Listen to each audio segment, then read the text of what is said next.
Bonjour, nous continuons aujourd'hui avec la semaine consacrée à l'amour des autres.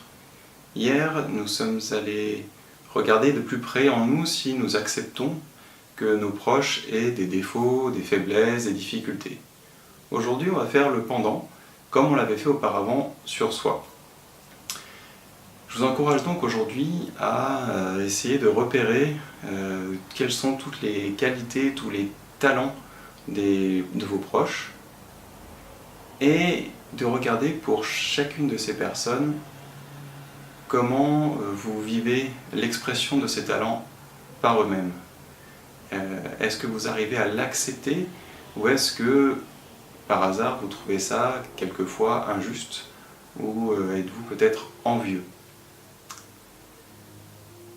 Je ne vois pas grand-chose d'autre à dire sur cette question qui est finalement aujourd'hui, est-ce que vous arrivez à accepter que vos proches aient des talents, des qualités, et sans trouver cela injuste. Donc aujourd'hui, voilà, la vidéo est très courte, parce que je ne vois rien d'autre à ajouter par rapport à ce que j'ai dit hier. En effet, quand on accepte une personne, quand on l'aime, quand on le fait vraiment, dans un cas comme dans l'autre, on accepte cette personne telle qu'elle est, pour ses qualités et pour ses défauts aussi. Donc à mon sens, si on arrive à faire la démarche pour les défauts, on arrive à la faire pour les qualités aussi. Si nous ne parvenons pas à le faire, c'est que l'acceptation n'est pas complète. Et du coup, on n'arrivera pas à aller vers l'amour inconditionnel de l'autre. Je peux compléter en parlant de moi, si vous voulez, de mon ressenti. Je ne trouve pas ça injuste de voir l'expression d'un talent chez mes proches. J'aurais parfois peut-être tendance à me dire « Ah, j'aimerais bien le faire, j'aimerais bien être aussi fort, aussi doué, etc. » sans pour autant aller jusqu'à envier la personne. J'ai en tête que quand on a développé un talent, c'est qu'on l'a travaillé. On a parfois l'impression que c'est inné, que la personne a toujours su faire ça.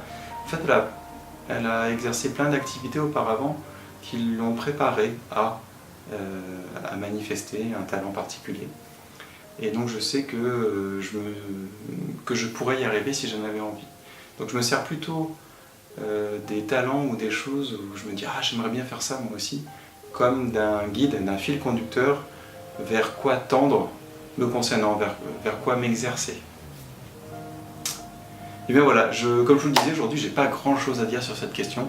Je vous encourage vivement à vous la poser tout de même, à savoir, est-ce que vous acceptez sans trouver cela injuste ou sans envie les qualités, les facilités, les talents de vos proches? Je vous souhaite une belle journée et j'espère vous retrouver demain. Merci d'avoir regardé cette vidéo et si ce n'est pas déjà fait, abonnez-vous. Salut!